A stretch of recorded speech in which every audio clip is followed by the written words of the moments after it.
तो आज जैसा कि आप जानते हैं, लास्ट संडे मैंने को बताया था कि हम कुछ टाइम के लिए रिपेंटेंस प्रेयर में जाएंगे। जैसे जैसे परमेश्वर का आत्मा अगुवाई करेगा, तो this will be the first week of prayer of repentance. ये पहला हफ्ता होगा जिसमें हम रिपेंटेंस प्रेयर के लिए जाएंगे। आज बहुत रियर आपको देखने को मिलेगा कि चर्च में रिपेंटेंस प्रेयर के लिए इनवाइट किया जाए, रिपेंटेंस प्रेयर के लिए इकट्ठे हुआ जाए, रिपेंटेंस प्रेयर के ऊपर प्रार्थना के लिए सभा अरेंज की जाए। ये बहुत रियर होगा और अलग अलग चीजों के लिए फॉर श्योर प्रेयर होती है, पर परमेश्वर ने मेरे मन में इस बात को डाला कि ये जरूरी है। जैसा कि आपने सुना भी कि रिपेंटेंस बहुत जरूरी है। तो आज मैं आपको बताऊंगा परमेश्वर के कलाम में से इंडिविजुअल रिपेंटेंस, जो एक साधारण रिपेंट जो हर एक विश्वासी के लिए अनिवार्य है, जरूरी है।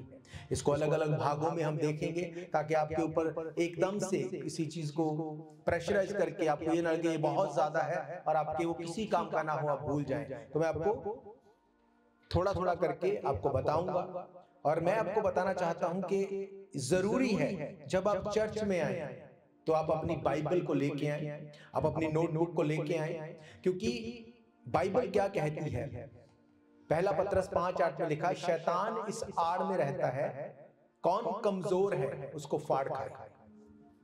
अगर आज मैं आपको ये बोलूं कि लास्ट वीक हमने क्या सीखा था बाइबल में से, तो अगर आप नोट नहीं करते तो मोस्टली अब आपको याद नहीं होगा, मोस्टली आप भूल चुके होंगे हमने क्या पिछले हफ्ते देखा, उसके पिछले हफ्ते क्या देखा, पिछले महीने क्या देखा, आप मोस्टली भूल चुके होंगे। ऐसा क्यों? क्योंकि बाइबल ये कहती है कि शैतान उस बीज को चुरा के ले जाता है जो अच्छी भूमि पे नहीं गिरा। कुछ ऐसे बीज हैं जो कटीली झाड़ी की वजह से नहीं बढ़ते, कुछ पथरीली भूमि के कारण नहीं बढ़ते, कई कारण बाइबल में बताए गए। इसका मतलब ये हमारी जॉब है, हमारी ड्यूटी है कि हम उस फ्रूट की, उस बीज की हम रखवाली करें ताकि वो बीज जब बोया गया वो फ्रूटफुल हो। बाइबल कहती जो डाली फल लेके आती है, परमेश्वर प्रभु उसे छांटता है। क्यों? ताकि वो और फल लेके आए। मैं नहीं कहता आप घर पे अच्छे बाइबल पढ़ने वाले होंगे, आपके पास नोट्स होंगे, सब कुछ है, पर जब आप बाइबल में हैं, क्या आप जानते हैं बाइबल क्या कहती है? परमेश्वर ने हमें अपने स्वरूप में बनाया। ये मेरा विषय नहीं है, पर जब मैं आराधना कर रहा था तो परमेश्वर के आत्मा ने मुझे ये फोर्स किया कि आपको ये मैं बताऊं, क्योंकि एक अगुवे होने के नाते मेरी ये रिस्पॉन्सिबिलिटी है कि आपको बताया जाए कि क्या सही है। I am not caring about कि कितने लोग आ रहे हैं, मैं इस बात को चाहता हूं कि जितने लोग आए वचन उनकी रूट हो। हालेलुया। जब आप वचन के साथ खड़े रहेंगे कोई आपको हिला नहीं सकता। हालेलुया। बाइबल क्या कहती? परमेश्वर ने हमें अपने स्वरूप में बनाया। क्या आप मानते हैं परमेश्वर के स्वरूप में बनाए गए हैं? कैसे? How do you know? कैसे आप मानते हैं परमेश्वर के स्वरूप में बनाए गए? वचन में से। कैसे आप मानते हैं? आपके पास क्या सबूत है कि आप परमेश्वर की इमेज में बनाए गए? कहां पे लिखा परमेश्वर ने हमें अपनी इमेज में बनाया? उत्पत्ति कहां पे लिखा? अब बाइबल ये कहती है परमेश्वर ने मिट्टी को लेके एक पुतले को बनाया, उसमें अपनी सांस को फूंका, उसके नथनों में वो जीवित जान हो गया। परमेश्वर ने अपने स्वरूप में उसको बनाया। हालेलुया। इसको मैं इलेबोरेट करूंगा आने वाले टाइम में। मैं जस्ट आपको एक ग्राउंड बता रहा हूं कि ताकि आपको समझ में आए कि क्यों शैतान आपको वो नहीं लेने देना चाहता जो आपकी विश है, जो आपकी डिजायर है। अगर आप बाइबल में पढ़ते हैं 3 अध्याय में क्लियर हो जाता है कि परमेश्वर ने हमें अपने स्वरूप में बनाया। पर अगर आप 5 अध्याय को पढ़ेंगे, 5 अध्याय में वहां पर क्या बताया गया कि आदम का एक बेटा था जिसका क्या नाम था? शेत। अगर आप शेत के बारे में देखते हैं 5 अध्याय को अगर पढ़ेंगे, अगर किसी के पास बाइबल में अगर किसको मिला है आप उसको पढ़ो, मुझे पता है, पर मैं आपको बताना चाहता हूं कि क्या है वहां पे जो आपकी आंखों को खोल देगा, जो आपको सीरियस कर देगा कि मुझे करना क्या है।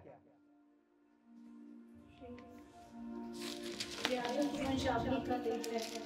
जिस दिन परमेश्वर ने मनुष्य की सृष्टि की, उसने अपने ही स्वरूप में उसे बनाया।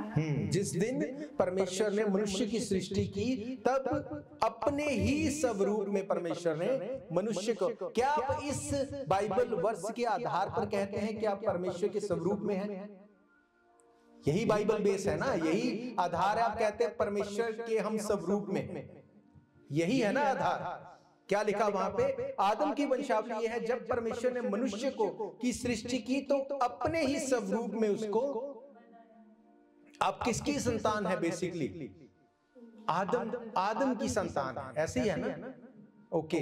2 आयत में क्या लिखा? उसने नर और नारी करके मनुष्य की सृष्टि की और उन्हें आशीष दी, और उसकी सृष्टि के दिन उसका नाम आदम रखा। जब आदम 130 वर्ष का हुआ,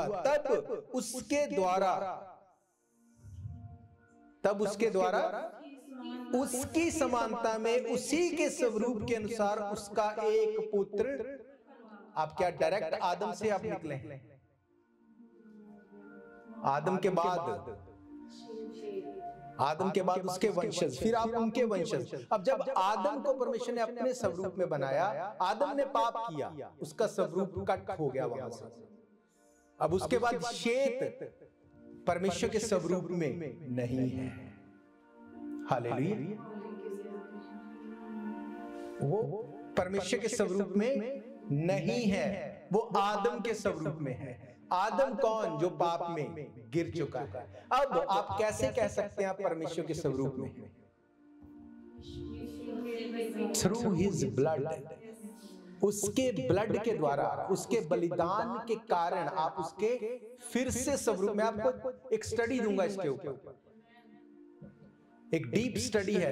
मैंने आपको क्यों कहा आने वाले हफ्तों में आप अपनी बाइबल को, अपने नोट्स को, अपनी कॉपी को आप लेके आएंगे, ये आपको बहुत बेनिफिट करेगा।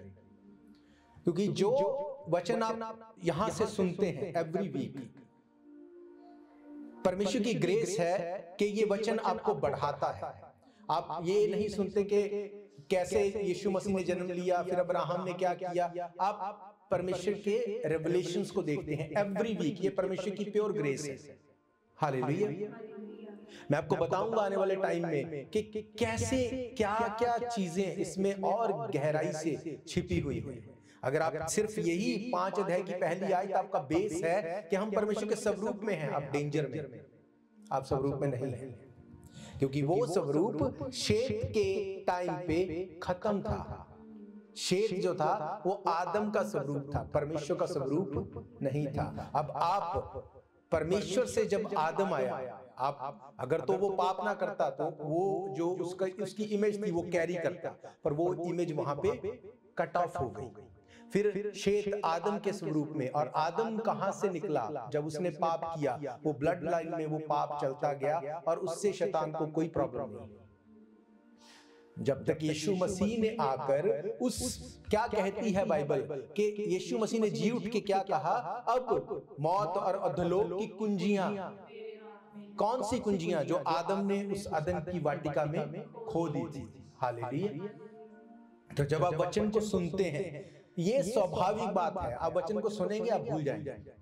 ये मैं नहीं बोलता कि आप कुछ अलग है, ये स्वाभाविक है, आप भूल जाएंगे। इसीलिए आपको नोट्स बनाना जरूरी है।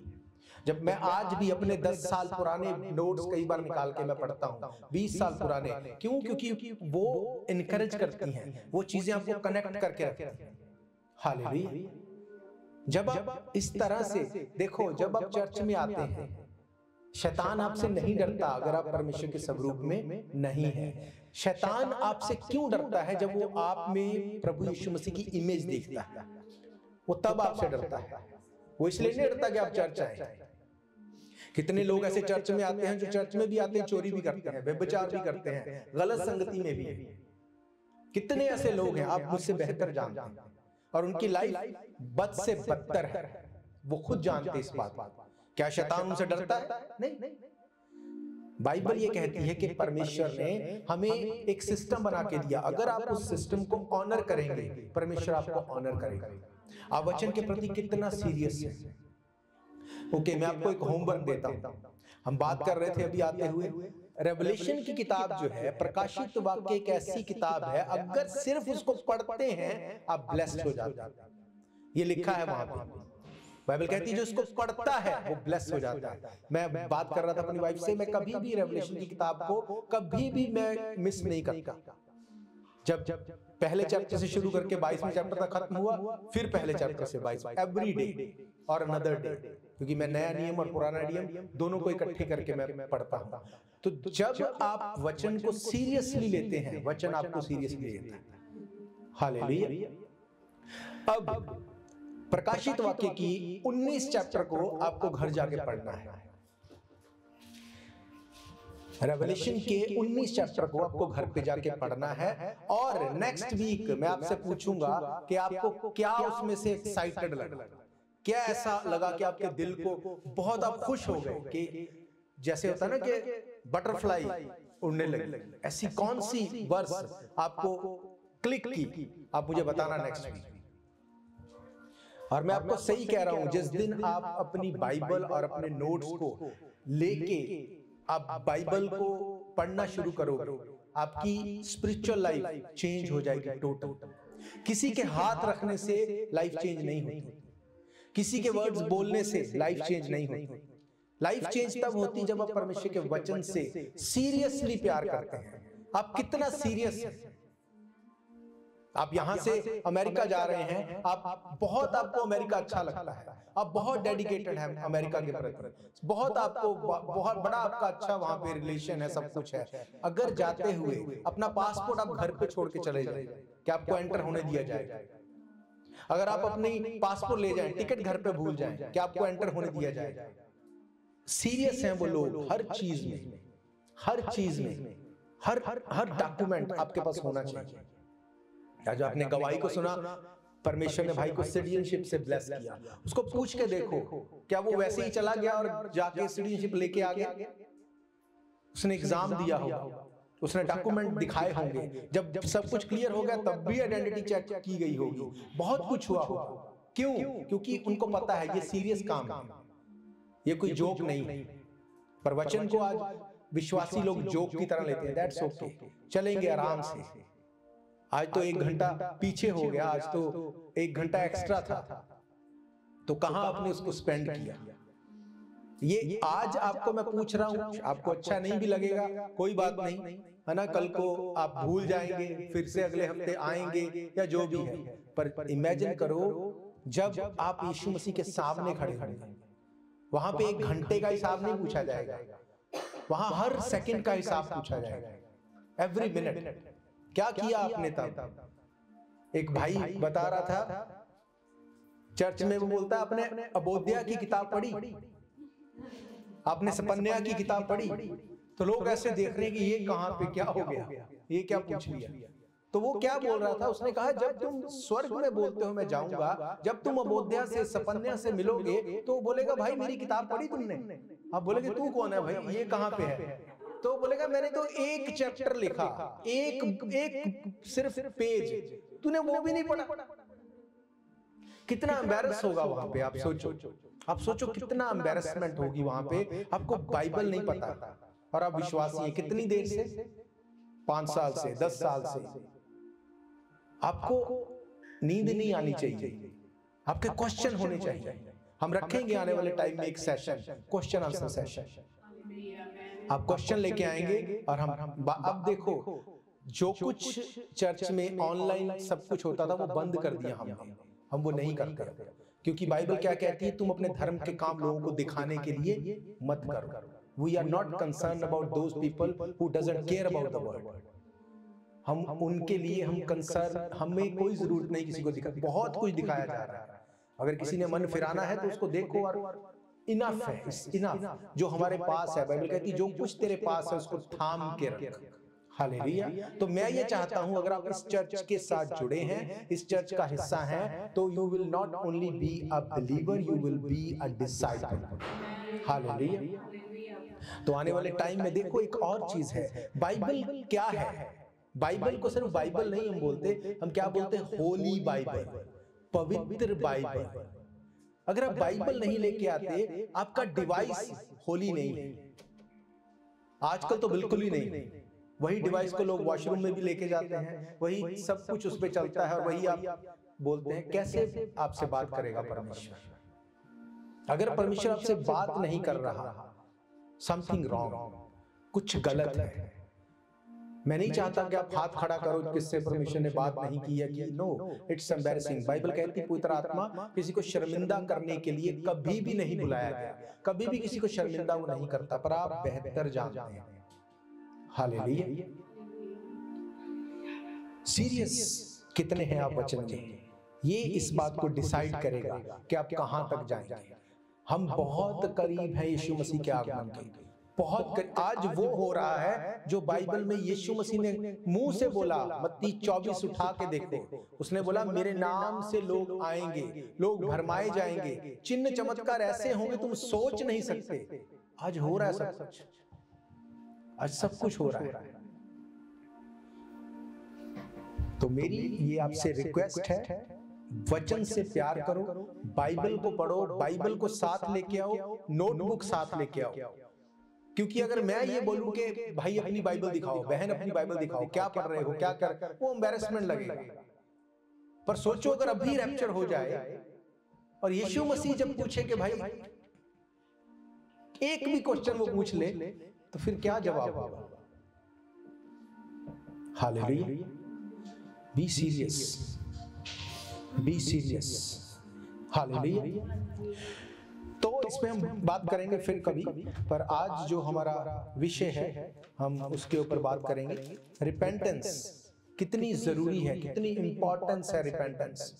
प्रभु यीशु मसीह ने जब वो स्वर्ग में उठाया गया, मत्ती 28 उसकी 18 आयत से अगर पढ़ते हैं, वहां पर क्या लिखा? प्रभु यीशु मसीह ने चेलों से कहा, यीशु ने उनके पास आकर कहा, स्वर्ग और पृथ्वी का सारा अधिकार मुझे दिया गया है, इसलिए तुम जाओ, जातियों को चेला बनाओ, पिता पुत्र पवित्र आत्मा के नाम से बपतिस्मा दो और उन्हें सब बातें जो मैंने तुम्हें आज्ञा दी मानना सिखाओ, और देखो मैं जगत के अंत तक तुम्हारे साथ हूं। ये क्या है? इसको क्या बोलते हैं? बेसिकली हम इसको बोलते हैं ग्रेट कमीशन, हम इसको बोलते हैं गॉस्पल। हालेलुया। अब क्या ये गॉस्पल है? क्या ये गॉस्पल है? यस, ये गॉस्पल है, पर ये अधूरा गॉस्पल है, ये कंप्लीट गॉस्पल नहीं है। अब कंप्लीट गॉस्पल क्या है? यीशु मसीह ने क्या कहा? अगर आप मरकस की इंजील देखते हैं, पहला अध्याय उसकी 14 आयत से, वहां पर लिखा, यूहन्ना के पकड़वाए जाने के बाद यीशु ने गलील में आकर परमेश्वर के राज्य का सुसमाचार प्रचार किया। उसने क्या किया? सुसमाचार प्रचार किया और कहा, समय पूरा हुआ, परमेश्वर का राज्य निकट आ गया है, मन फिराओ और सुसमाचार पर विश्वास करो। यहां पर 4 अलग अलग चीजें यीशु मसीह ने बताई। उसने कहा समय पूरा हुआ, परमेश्वर का राज्य निकट आ गया है, मन फिराओ, सुसमाचार पर विश्वास करो। अब इसका क्या मतलब? समय पूरा हुआ। अब सिर्फ ये बोलना अकेला कि समय पूरा हो गया, क्या ये कुछ फल लेके आएगा? क्या ये कुछ करेगा? किस चीज का समय पूरा हुआ? यीशु मसीह के बिना हम स्वर्ग में नहीं जा सकते थे। यीशु मसीह के मर जाने, गाड़े जाने, जी उठने का जो टाइम था, जो वेटिंग पीरियड था, वो पूरा हो चुका। अब यीशु मसीह सेवकाई को शुरू कर चुके। अब 3.5 साल के बाद अब वो समय आने वाला था जब उद्धार सबके ऊपर प्रकट होने वाला था। हालेलुया। ये इसका मतलब था, समय पूरा हुआ, परमेश्वर का राज्य निकट है। अब अगर हम ये बोलते रहेंगे परमेश्वर का राज्य निकट है, क्या ये कोई फ्रूट लेके आएगा? क्या इसका कुछ मतलब है? बिना यीशु मसीह के परमेश्वर के राज्य में एंटर नहीं हो सकते, इसलिए इस बलिदान का देना जरूरी था। इसलिए उसने कहा परमेश्वर का राज्य जो है वो निकट आ गया है, वो टाइम निकट आ गया है कि अब जो जिस तरह से चीजें रखी गई हैं वो उस तरह से पूरी होंगी। हालेलुया। क्योंकि बाइबल बताती है लोग सालों सालों से वेट कर रहे थे कि कब यीशु मसीह आए। हालेलुया। फिर उसने कहा मन फिराओ। क्या ये बोलने से कुछ चेंज हो जाएगा? मन फिराओ, इसका क्या मतलब? बिना मन फिराए, बिना रिपेंट किए आप स्वर्ग के राज्य में एंटर नहीं हो सकते। ये यीशु मसीह का मतलब था। चौथी और आखिरी बात उसने कही, सुसमाचार पर विश्वास करो। क्या सिर्फ ये बोलने से कुछ हो जाएगा? बिना मन फिराव के आप सुसमाचार पर विश्वास नहीं कर सकते। ये हो नहीं सकता। अगर आप रिपेंट नहीं कर चुके, अगर आप रिपेंटेंस में नहीं है, आप सुसमाचार पर फेथ नहीं कर सकते। आज भी जब हम बाइबल को पढ़ते हैं तो कई बार ऐसे लगता है कि हमें इस चीज में भी अपने आप को सुधारना है, इस चीज में भी हमें अभी रिपेंट करना है। चीजें अब बहुत ऐसी हैं जो अब भी हम नहीं कर पाते। पौलुस ये बोलता है कि मैं रोज अपने आप को मारता कूटता और वश में लेके आता हूं। इसका मतलब उसके साथ भी ये स्ट्रगल थी, उसके लिए भी हार्ड थी चीजें। पर आज विश्वासी को लगता नहीं मुझे कोई जरूरत नहीं, किस बात के लिए रिपेंट करें? यीशु मसीह को उद्धारकर्ता मान लिया 15-20 साल पहले, चर्च जाते हैं कभी कभी ना, जब भी हमें लगता है कि अब कोई प्रॉब्लम आ गई चर्च चले जाते हैं। एवरी क्रिसमस पे हम चर्च जाते हैं, ईस्टर पे भी चर्च जाते हैं, कभी कभी गुड फ्राइडे भी चले जाते हैं। अब और क्या करें? बाइबल क्या कहती है?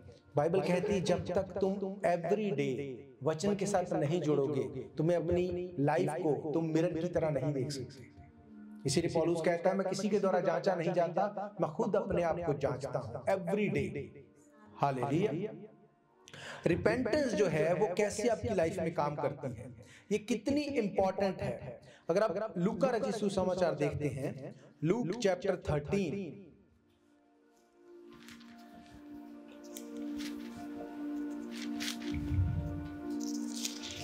लूक चैप्टर 13 अगर देखते हैं, वहां पे क्या लिखा, उस समय कुछ लोग आ पहुंचे और उससे उन गलातियों की चर्चा करने लगे जिनका लहू पिलातुस ने उन्हीं के बलिदानों के साथ मिलाया था। ये सुन उसने उनसे उत्तर में कहा, क्या तुम समझते हो कि ये गलीली और सब गलीलियों से अधिक पापी थे कि उन पर ऐसी विपत्ति पड़ी? पर मैं तुमसे कहता हूं कि नहीं, परंतु यदि तुम मन न फिराओगे तो तुम सब भी इसी प्रकार से नष्ट होगे। या क्या तुम समझते हो कि 18 जन जिन पर शीलो का गुम्मट गिरा और वे दबकर मर गए, यरूशलेम के और सब रहने वालों से अधिक अपराधी थे? मैं तुमसे कहता हूं नहीं, यदि तुम मन नहीं फिराओगे तो तुम सब भी इसी रीति से नष्ट हो जाओगे। हालेलुया। बाइबल बताती है कि ये उस टाइम पे जब पिलातुस ने इन लोगों को बलिदान चढ़ाते हुए मरवा दिया था, उस टाइम की बात थी। और यीशु मसीह बोल रहे हैं कि क्या तुम्हें लगता है वो लोग ज्यादा पापी थे तुम लोगों से? उसने कहा नहीं, क्योंकि उन्होंने मन नहीं फिराया। और अगर तुम भी मन नहीं फिराओगे तो तुम भी नाश कर दिए जाओगे। और स्टडी बताती है ये एक भविष्यवाणी, एक प्रोफेटिकली यीशु मसीह ने बोला था 70 ईस्वी में क्या होगा लोगों के साथ जो मन नहीं फिराएंगे। और आप जानते हैं कि 17 ईस्वी में क्या हुआ, कैसे लोग नाश किए गए। हालेलुया। मन फिराना, रिपेंट करना इतना इंपॉर्टेंट है। आज मैंने आपको बताया, मैं आपको इंडिविजुअल बताऊंगा कि कैसे इंडिविजुअली आप मन फिराते हैं और वो रिपेंटेंस लाइफ को चेंज करती है। हालेलुया। ओके, लूका रचित सुसमाचार उसका 18 अध्याय, उसकी 9 आयत से हम लोग देखते हैं। यहाँ पे लिखा, उसने उनसे जो अपने ऊपर भरोसा रखते थे कि हम धर्मी हैं और दूसरों को तुच्छ जानते थे, ये दृष्टांत कहा। 2 मनुष्य मंदिर में प्रार्थना करने के लिए गए, एक फरीसी दूसरा चुंगी लेने वाला। फरीसी खड़ा होकर अपने मन में ये प्रार्थना करने लगा, हे परमेश्वर, मैं तेरा धन्यवाद करता हूँ कि मैं दूसरे मनुष्य के समान अंधेर करने वाला, अन्यायी, व्यभिचारी नहीं, ना इस चुंगी लेने वाले के समान हूँ। मैं सप्ताह में 2 बार उपवास करता हूँ, अपनी सब कमाई का 10वां हिस्सा देता हूँ। परंतु चुंगी लेने वालों ने दूर से खड़े होकर स्वर्ग की ओर आंखें उठाना भी ना चाहा, वरन अपनी छाती पीट पर कहा, हे परमेश्वर, मुझ पापी पर दया कर। मैं तुमसे कहता हूं कि वे दूसरा नहीं परंतु यही मनुष्य धर्मी ठहराया जाकर अपने घर गया। क्योंकि जो कोई अपने आप को बड़ा बनाएगा वे छोटा किया जाएगा, जो अपने आप को छोटा बनाएगा वो बड़ा किया जाएगा। हालेलुया। रिपेंटेंस का मतलब है change your inner man. Repentance का मतलब है change your inner man, change your mind, change your action. And this is a command to all. Hallelujah, ये सबके लिए कमांड है। रिपेंट करना आपको धर्मी ठहरा देता है। हालेलुया, यीशु मसीह ने क्या कहा? मैं तुमसे कहता हूं वह दूसरा नहीं परंतु यही मनुष्य धर्मी ठहराया जाकर अपने घर गया। रिपेंटेंस आपको राइचियस बना देती है, धर्मी ठहरा देती है।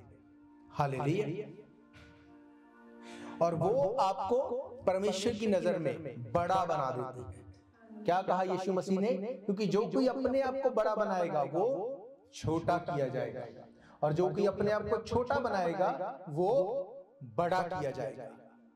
इंडिविजुअल आपकी रिपेंटेंस जो है, क्योंकि अब इस व्यक्ति को पता था कि मैं क्या करता हूं। फरीसी को पता था मैं क्या करता हूं, उसको लगता था मैं सब कुछ बड़ा सही कर रहा हूं, मैं फॉलो कर रहा हूं, पर इसको पता था कि लोग जो भी बोले, मुझे पता है मैं कितना करप्ट हूं, मैं कितना पापी हूं। बाइबल क्या कहती? उसने अपनी आंखें भी स्वर्ग की ओर उठाना उचित नहीं समझा, और उसने अपनी छाती पीटते हुए कहा कि मैं पापी हूं। हालेलुया, ये एक ऐसी जगह थी जहां पर रिपेंट करना इजी नहीं था। लोगों के सामने, सभा में, टेंपल में, सबके सामने उसको शर्म आती होगी कि लोग क्या बोलेंगे, क्योंकि दोबारा से उसको फिर से अपनी पोजीशन पे जाके बैठना है, काम करना है। वो ये सोच सकता होगा कि लोग क्या बोलेंगे, लोग क्या कहेंगे, मेरी इमेज क्या हो जाएगी, क्या सब कुछ चेंज हो जाएगा। पर बाइबल कहती है उसने शर्मिंदगी को छोड़कर पाप से मन फिराया, रिपेंट किया, और उसकी लाइफ में साल्वेशन एंटर हुआ। Hallelujah, this is a power of repentance. जब आप रिपेंट करते हैं इस चीज की परवाह किए बगैर कि रिजल्ट क्या होगा, आपने तौबा करनी है, रिपेंट करना है। रिपेंटेंस का मतलब change your mind and change your action, and this is command to everyone. Hallelujah, कोई ये नहीं बोल सकता मुझे रिपेंटेंस की जरूरत नहीं।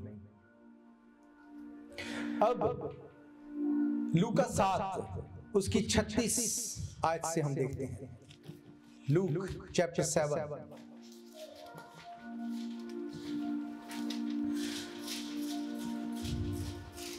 यहां पर क्या लिखा? फिर किसी फरीसी ने उससे विनती की कि वे उसके साथ भोजन करे, अतः वे फरीसी के घर में भोजन करने के लिए बैठा। उस नगर की एक पापी स्त्री ये जानकर कि वह फरीसी के घर में भोजन करने बैठा है, संगमरमर के पात्र में इत्र लेके आई और उसके पांव के पास पीछे खड़ी होकर रोती हुई उसके पांव को आंसुओं से भिगोने और अपने सिर के बालों से पोंछने लगी, और उसके पांव बार बार चूमकर उस पर इत्र मला। ये देखकर वह फरीसी जिसने उसे बुलाया था अपने मन में ये सोचने लगा, यदि ये भविष्यद्वक्ता होता तो जान जाता कि ये जो उसे छू रही है वे कौन और कैसी स्त्री है, क्योंकि वे तो पापिन हैं। यीशु ने उसे उत्तर देकर कहा, हे शमौन, मुझे तुझसे कुछ कहना है। वह बोला, गुरु कह। किसी महाजन के 2 देनदार थे, एक 500 और दूसरा 50 दिनार का। जब उसके पास पटाने को कुछ ना रहा तो उसने दोनों को क्षमा कर दिया, इसलिए उनमें से कौन उससे अधिक प्रेम रखेगा? शमौन ने उत्तर दिया, मेरी समझ में वे जिसका उसने अधिक छोड़ दिया। उसने उसको कहा, तूने ठीक विचार किया। और उस स्त्री की ओर फिर कर उसने शमौन से कहा, तू इस स्त्री को देखता है, मैं तेरे घर में आया परंतु तूने मेरे पांव धोने के लिए पानी ना दिया, पर इसने मेरे पांव अपने आंसुओं से भिगोए और अपने बालों से पोंछा। तूने मुझे चूमा ना दिया, परंतु जब से मैं आया हूं तब से इसने मेरे पांव को चूमना नहीं छोड़ा। तूने मेरे सिर पर तेल नहीं मला, पर इसने मेरे पांव पर इत्र मला है। इसलिए मैं तुझसे कहता हूं, इसके पाप जो बहुत थे क्षमा हुए, क्योंकि इसने बहुत प्रेम किया। पर जिसका थोड़ा क्षमा हुआ वे थोड़ा प्रेम रखता है। और उसने स्त्री से कहा, तेरे पाप क्षमा हुए। तब जो लोग उसके साथ भोजन करने बैठे थे अपने मन में सोचने लगे, ये कौन है जो पाप को क्षमा कर सकता है? पर उसने स्त्री से कहा, तेरे विश्वास ने तुझे बचा लिया, कुशल से चली जा। हालेलुया, आंसुओं से की गई रिपेंटेंस जो है वो साल्वेशन लेके आती है। हालेलुया, ये स्त्री ये वहां पर क्यों गई यीशु मसीह को मिलने? क्या ये बीमार थी? क्या ये चंगा होने के लिए गई? क्या कोई नया बिजनेस खोलना था इसलिए प्रेयर करवाने के लिए गई? वो रिपेंट करने के लिए गई। उसकी लाइफ में उसकी इस बात की वैल्यू थी कि मुझे रिपेंट करना है और रिपेंटेंस मेरी लाइफ को चेंज कर सकती है। हालेलुया। बाइबल कहती है ये शमौन, अगर आप इसको डिटेल में पढ़ेंगे तो ये खुद बीमार था, खुद ट्रबल में था, कोढ़ी था। इसके घर में आके एक लेडी जो रिपेंट करती है, आंसू बहा के वो पापों से छूट गई, साल्वेशन को ले गई, पर ये कोढ़ी का कोढ़ी रह गया। Can you imagine? इसका मतलब रिपेंटेंस डायरेक्ट जुड़ी है आपकी हीलिंग से। हालेलुया। आपकी लाइफ को चेंज कर सकती है रिपेंटेंस। मैंने कहा किसी के हाथ रखने से आप शायद चेंज ना हो, पर अगर आप खुद से रिपेंट कर लेंगे, सेल्फ रिपेंटेंस, वो आपकी लाइफ को चेंज कर सकता है। एक्चुअली आज का जो वीक है, first week of preaching on repentance, ये सेल्फ रिपेंटेंस के ऊपर ही है। ये सेल्फ, क्योंकि मुश्किल लगता है खुद से अपने पापों को ढूंढना और उनके लिए माफी मांगना। आज प्रॉब्लम है जब किसी की गलती है तो हम बहुत जल्दी जज बन जाते हैं, धड़ाधड़ उसको फैसला सुनाया और डन। और जब खुद की गलती है तो हम बहुत जल्दी वकील बन जाते हैं, हमें पता है कैसे डिफेंड करना है। पर बाइबल कहती वो उसके घर पे गई, क्या उसने बोला कि यीशु मसीह मैं ऐसे ऐसे हूं, मैंने ये पाप किए, मेरे पापों को माफ कर? क्या उसने वहां पे प्रार्थना की? बाइबल कहती वो उसके आंसू नहीं रुक रहे थे, वो रो रही थी। उसने इत्र को तोड़ के उसके पैरों के ऊपर डाल दिया। वो इत्र वो अपने बिजनेस में, अपने काम में यूज करती थी। एक्चुअली में उसने उस दिन इस चीज को पक्का कर लिया कि आज के बाद ये काम नहीं होगा। क्यों? क्योंकि रिपेंट का मतलब है change your inner man, change your action. उसने उस इत्र को तोड़ दिया जिसको लगा के वो मार्केट में जाके अपने लिए क्लाइंट्स को अट्रैक्ट करती थी। उसने तोड़ दिया उसको कि आज के बाद ये नहीं होगा। आप पढ़ो बाइबल को ध्यान से, जब आप डिटेल में पढ़ते हैं, बाइबल कहती है एक अंधा व्यक्ति यीशु मसीह को बोलता है, दाऊद की संतान मुझ पे दया कर, मैं देखना चाहता हूं। बाइबल कहती है उसने अपना जो कपड़ा था वहां पे फेंक दिया और वो गया यीशु मसीह के पास। उस कपड़े को फेंकने का मतलब उसने इस चीज को डिक्लेयर किया कि अब भीख नहीं मांगूंगा। क्योंकि वो कपड़ा एक सर्टिफिकेट था, वो भिखारियों को दिया जाता था कि भिखारी लोगों की आइडेंटिटी, उनकी जो लुक है वो कपड़े से पहचान में आती थी कि ये भीख मांगने वाला है। उसने कपड़े को छोड़ दिया कि आज के बाद भीख नहीं मांगूंगा, और यीशु मसीह ने उसको हील किया। हालेलुया। इसने जब सेल्फ रिपेंटेंस की, इसने उस इत्र को तोड़ दिया, उसने कहा आज के बाद ये जो मैं करती थी आज के बाद ये कभी नहीं करूंगी। आंसुओं से उसके पैरों को भिगोना नहीं छोड़ा, बालों से उसको पोंछा, रिपेंट किया, इनर मैन अंदर से चेंज किया चीजों को। यीशु मसीह ने कहा तेरे पाप क्षमा हुए। हालेलुया। ये सेल्फ रिपेंटेंस जब तक आप नहीं करेंगे, कई चीजों से आप नहीं छूट सकते। क्योंकि जब आप प्रार्थना के लिए आते हैं, आप नहीं बताते कि मेरी लाइफ में मैंने ये चीजें भी की। लोग क्या बोलते, प्रार्थना कर दो। क्या प्रार्थना करनी है? मेरे दुष्ट आत्मा नहीं जाता, दुष्ट आत्मा मेरी लाइफ से नहीं जाता। हालेलुया। मैंने आपको पहले भी बताया कि जब एक बार किसी के ऊपर प्रार्थना की, परमेश्वर ने उसको हील किया, उसको छुड़ाया दुष्टात्मा से। सालों से वो बहन दुष्टात्मा से जकड़ी हुई थी, और आप लोगों ने देखा कैसे वो सांप की तरह लौटती थी, और परमेश्वर ने उसको फ्री किया। फ्री होने के बाद बिल्कुल सही था सब कुछ, पर वो फिर से उसमें प्रॉब्लम में चली जाती थी। जब मैंने उसके घर वालों से पूछा कि ये क्या है, ऐसा नहीं हो सकता कि एवरी टाइम ऐसे हो जाए, मुझे बताओगे कि क्या हुआ? क्या? उसने बोला कुछ नहीं, बस ऐसे ही है।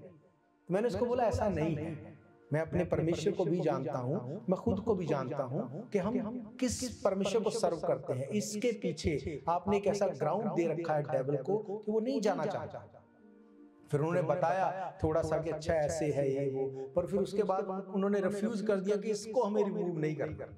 तो फिर आप कैसे बोल सकते हैं कि परमेश्वर हील नहीं करता, परमेश्वर डिलीवर नहीं करता? आप रिपेंट करो। उसने कहा वो सेल्फ रिपेंट किया जाके, उसने जाके यीशु मसीह के पांव के ऊपर आंसुओं से उसको भिगोया, बालों से पोंछा, और यीशु मसीह ने कहा तेरे पाप जो बहुत थे क्षमा हो गए। हालेलुया। यीशु मसीह ने ये नहीं बोला कि अच्छा तू तो वहां भी थी, ये भी था, ऐसा भी किया। उसने कहा जो बहुत थे वो क्षमा हो गए, डन। पवित्र आत्मा कभी भी आपको शर्मिंदा नहीं करेगा किसी के सामने। जो आज हम देखते हैं ना कि उसके बारे में ये बता दिया, उसको ये कह दिया, ये सब चीज बिब्लिकल नहीं है। बाइबल कभी नहीं ऐसा बताती कि लोगों के सामने किसी को शर्मिंदा करने के लिए पवित्र आत्मा ने कभी भी कुछ जाहिर किया। ऐसा कभी नहीं होता। बिब्लिकली तो यही है, बाकी जो भी हम देखते हैं वो एक अलग बात है। हालेलुया। लूका 23 उसकी 39 वर्ष से अगर हम देखते हैं, यहां पे लिखा जो कुकर्मी वहां लटकाए गए थे, ये उस टाइम की बात है जब यीशु मसीह को क्रूसीफाई किया गया। लिखा उनमें से एक उसकी निंदा करके उसने कहा तू तो मसीह, क्या तू मसीह नहीं? तो फिर अपने आप को और हमें भी बचा। इस पर दूसरे ने उसको डांट कर कहा क्या तू परमेश्वर से भी नहीं डरता? तू भी तो वही दंड पा रहा है और हम तो न्याय अनुसार दंड पा रहे हैं, क्योंकि हम अपने कामों का ठीक फल पा रहे हैं, पर इसने कोई अनुचित काम नहीं किया। तब उसने कहा हे यीशु, जब तू स्वर्ग में अपने राज्य में आए तो मेरी सुधि लेना। उसने कहा मैं तुझसे सच कहता हूं तू आज ही मेरे साथ स्वर्ग लोक में होगा। क्या इस व्यक्ति ने किया कि यीशु मसीह को स्वर्ग लोक में जाने के लिए अलाउ कर दिया? उसने उसी टाइम कौन सी रिपेंटेंस? क्या किसी पास्टर ने बोला उसको जाके कर रिपेंट, तूने ये किया, ऐसा कहा? क्या किसी ने उसको बोला? वो क्या बोल रहा है? उसने कहा इस पर उसने उसे डांट कर कहा, वो दूसरे डाकुओं को उसने डांटा और उसने कहा क्या तू परमेश्वर से भी नहीं डरता? इसका मतलब वो जानता था कि हमने क्या क्या किया दोनों ने। कोई जाने या ना जाने, पिलातुस शायद ना जानता हो, वो जानता था कि इसने ये किया, हमने मिलके क्या किया। तू भी तो वही दंड पा रहा है और हम तो न्याय अनुसार दंड पा रहे हैं, क्योंकि हम अपने कामों का ठीक फल पा रहे हैं, पर इसने कोई अनुचित काम। क्या यीशु मसीह ने इसलिए उसको अलाउ किया क्योंकि उसने यीशु मसीह की प्रेज की? नहीं, उसने सेल्फ रिपेंटेंस की। उसने कहा हम जो दंड पा रहे हैं हमारे पापों के अकॉर्डिंग हमने किए ये पाप। आज लाइफ में जब ट्रबल आती है, प्रॉब्लम आती है, तो लोग परमेश्वर को कोसते, तुझे दिखता नहीं क्या? तू सो रहा है क्या? तुझे पता नहीं चलता? बाइबल कहती उसने कहा तू न्याय अनुसार दंड पा रहा है, मैं न्याय अनुसार दंड पा रहा हूं क्योंकि हमने अपने कामों का ठीक फल पाया है। हालेलुया। बाइबल क्या कहती है? जैसे उसने सेल्फ रिपेंटेंस किया, सेल्फ रिपेंटेंस में वो गया, यीशु मसीह ने कहा आज ही तू मेरे साथ स्वर्ग लोक में होगा। बहुत सी ऐसी जगहें हैं जहां पे आप देखेंगे कि ये कैसे पॉसिबल है। इसका बपतिस्मा हुआ था क्या? बोलो, इसका बपतिस्मा हुआ था क्या? फिर ये कैसे चला गया स्वर्ग में? तो क्या आपको बपतिस्मा लेना चाहिए? एक भाई बीते दिनों में डिबेट कर रहा था ऑनलाइन कि बपतिस्मे की कोई जरूरत नहीं है। देखो उस डाकू को भी तो अलाउ किया यीशु मसीह ने। अब सोचो अगर वो रिपेंट कर चुका, अब यीशु मसीह क्या बोलता उसको कि भाई हमारा क्रूसिफिक्शन थोड़ा डिले करो, इसको बपतिस्मा दे दे। ये बोलता या वो बोलता रिपेंट तो कर लिया भाई, पर क्योंकि तूने बपतिस्मा नहीं लिया इसलिए तू स्वर्ग नहीं जा सकता।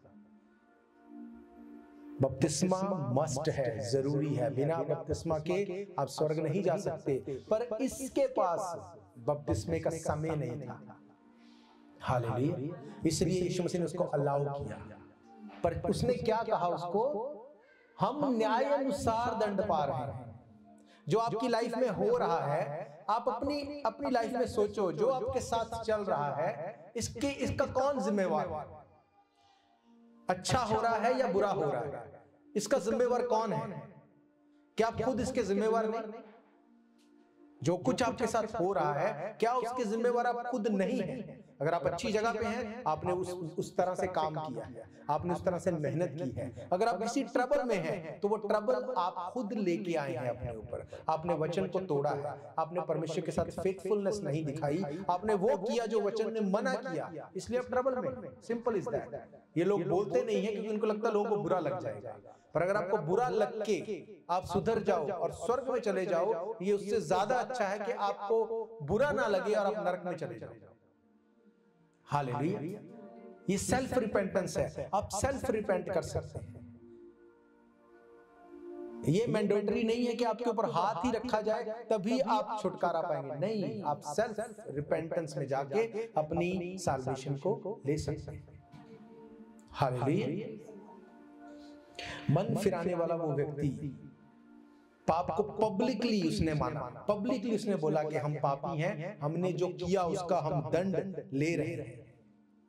पब्लिकली मानना, उसको सैल्वेशन मिल गई। हालेलुया। लूका 15 उसकी 11 आयत से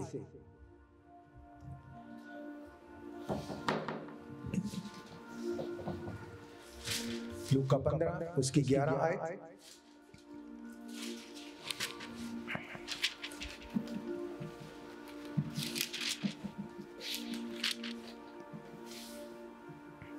फिर उसने कहा, किसी मनुष्य के 2 पुत्र थे, उसमें से छोटे ने पिता से कहा, हे पिता, संपत्ति में जो कुछ मेरा भाग है मुझे दे दीजिए। उसने उसको अपनी संपत्ति बांट दी। बहुत दिन ना बीते थे कि छोटा पुत्र सब कुछ इकट्ठा करके दूर देश को चला गया। वहां कुकर्म में अपनी सब संपत्ति उड़ा दी।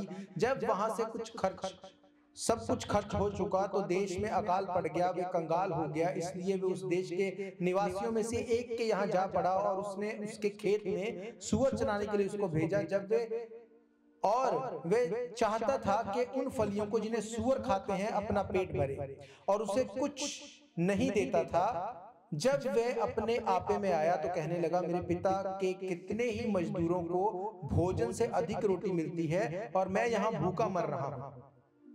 मैं उठकर अपने पिता के पास जाऊंगा और उससे कहूंगा, हे पिताजी, मैंने स्वर्ग के विरोध में और तेरी दृष्टि में पाप किया है और इस योग्य नहीं कि तेरा पुत्र कहलाऊं। मुझे अपने एक मजदूर के समान रख ले। तब वे उठकर अपने पिता के पास चला। वे अभी दूर ही था कि उसके पिता ने उसे देखकर तरस खाया, दौड़कर उसे गले लगाया, बहुत चूमा।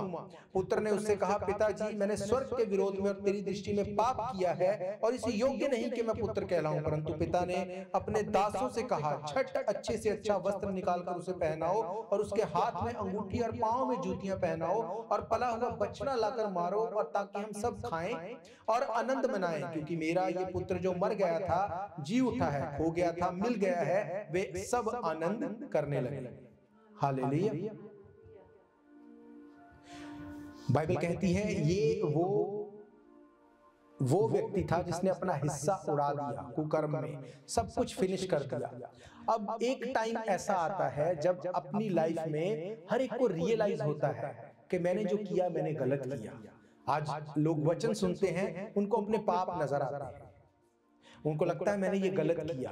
वो क्या सोचते हैं अपने मन में, सबसे पहले मैंने जो गलत किया मैं इसके लिए तौबा करूंगा, मैं माफी मांगूंगा। किसी के साथ गलत किया मैं उसको जाके फोन करूंगा, उससे मेल मिलाप करूंगा, मैं चीजों को फिक्स करूंगा। वो अपने मन में इस बात को सोचते हैं।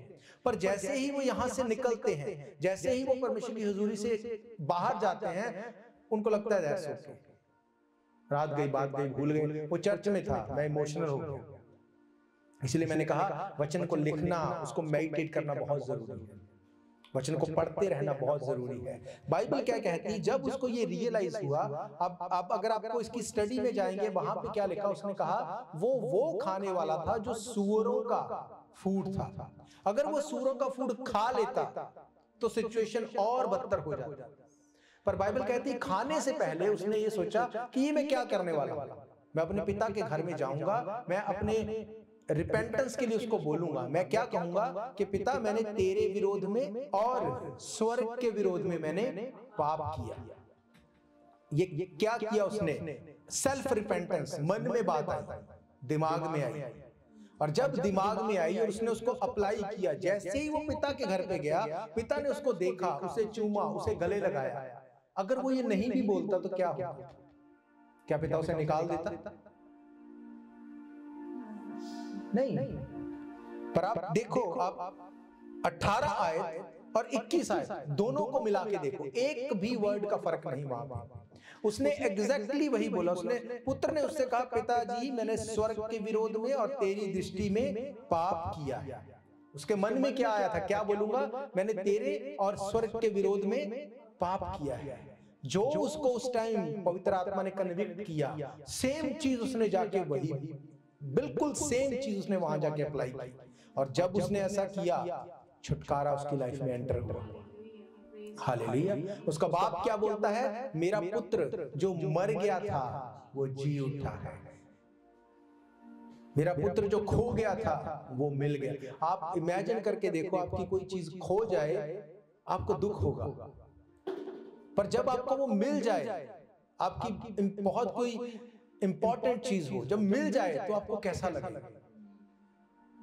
मैं इसको बोलना नहीं चाहता क्योंकि वहां पे जो वर्ड उसने यूज किया, उसने कहा वो मर गया था अब जी उठा है।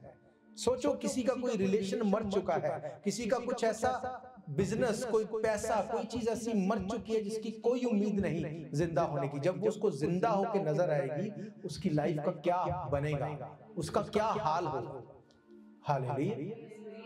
बाइबल कहती है, उसने कहा मैंने तूने गले लगाया, तूने मुझे अधिकार वापस दिए, I am fine with that, पर मुझे इस बात को बोलना है कि मैंने तेरे और स्वर्ग के विरोध में पाप किया है।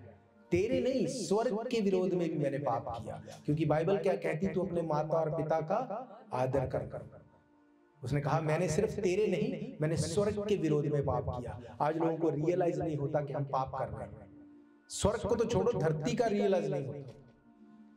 आप क्या कर रहे हैं? आप लोगों को यूज कर रहे हैं, लोगों के साथ चीटिंग कर रहे हैं, लोगों का पैसा आप लूट रहे हैं, आप क्या कर रहे हैं? आपको रियलाइज नहीं होता।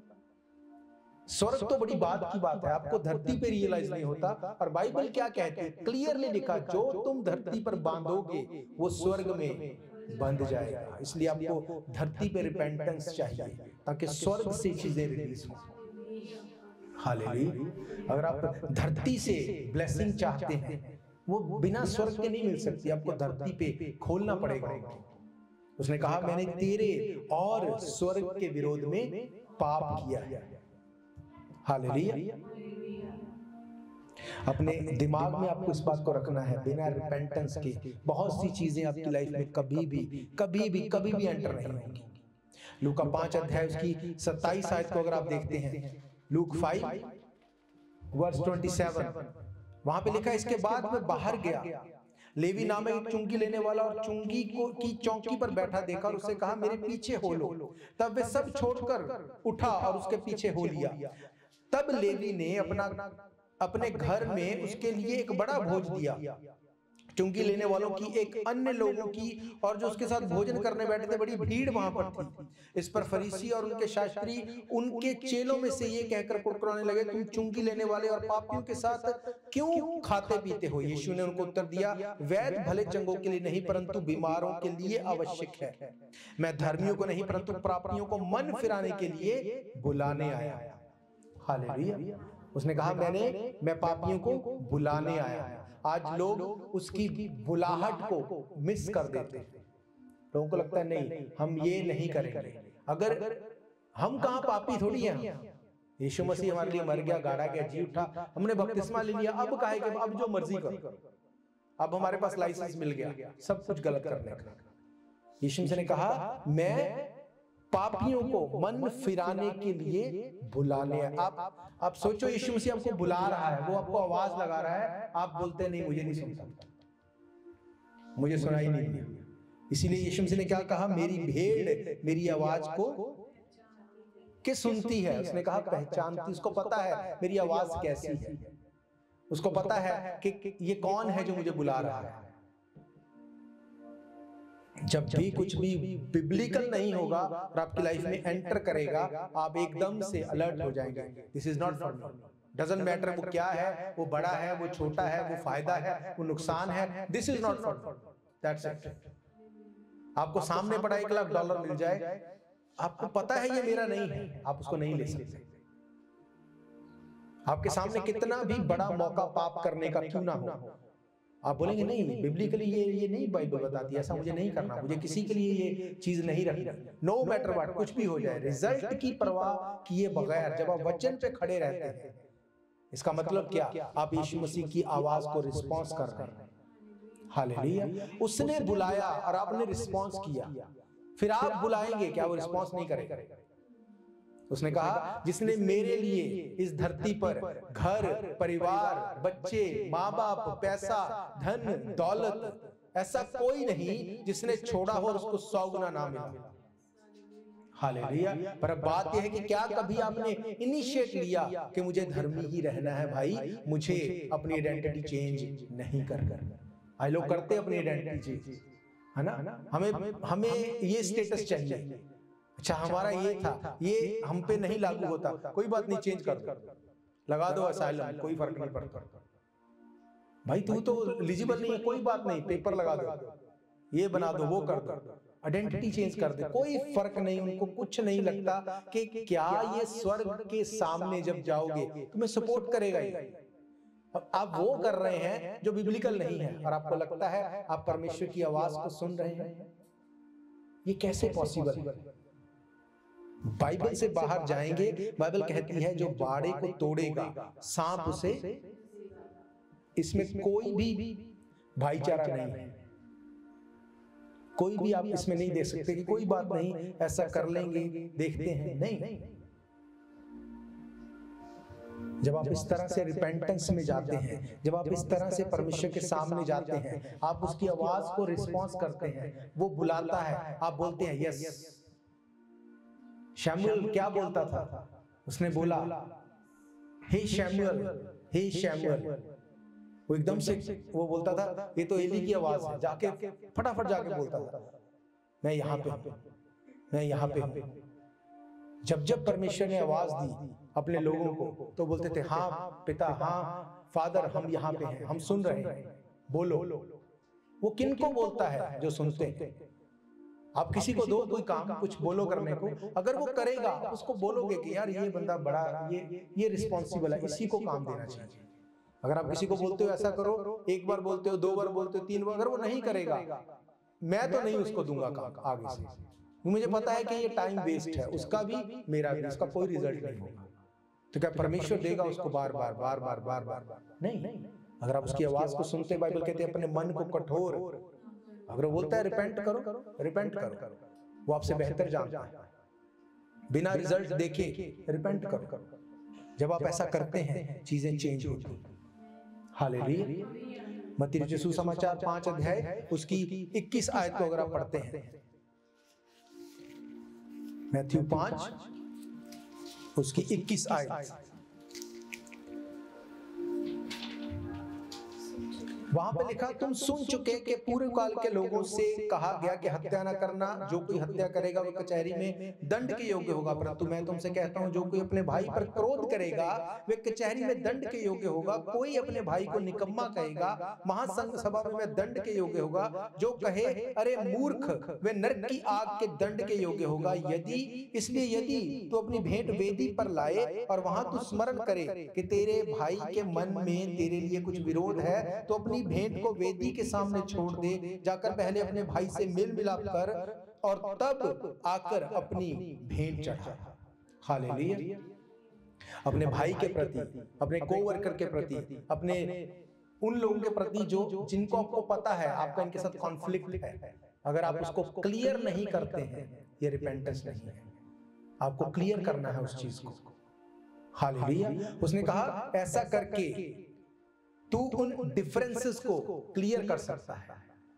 ऐसा नहीं कि उनके साथ ही तुझे वैसे ही रहना है, नो, पर तुझे क्लियर होनी चाहिए, तेरी तरफ से चीजें क्लियर होनी चाहिए। तेरी तरफ से ऐसे नहीं होना चाहिए कि इसने मेरे साथ ये कर दिया। तेरी तरफ से कुछ भी मन में ऐसे नहीं होना चाहिए जो क्लियर नहीं। जब आप इस तरह से करते हैं, आप रिलीज करते हैं उस बर्डन को, और आप देखेंगे चेंजेस को आते हुए। हालेलुया। ये वो सेल्फ रिपेंटेंस है जो आप खुद कर सकते हैं। आपको किसी के पास जाने की जरूरत नहीं, किसी को इन्वॉल्व करने की जरूरत नहीं, आप खुद कर सकते हैं। हालेलुया। याकूब 5 अध्याय 16 आयत में क्या लिखा? एक दूसरे के सामने अपने पापों को मान लो, प्रेयर करो ताकि तुम लोग हील हो जाओ। जब तक आप एक दूसरे के सामने पापों को नहीं मानेंगे, कई बीमारियां नहीं जाती। हालेलुया। ये बहुत इंपॉर्टेंट चीज है, ये जितने टाइम भी ये चलेंगी, ये टीचिंग्स रिपेंटेंस के ऊपर आपको नोट करना है, आपको मेडिटेट करना है, इनको फिर से पढ़ना, जाके सुनना, ये आपको याद दिलाएगा कि आपको कहाँ पे फिक्स करनी है चीज। हालेलुया।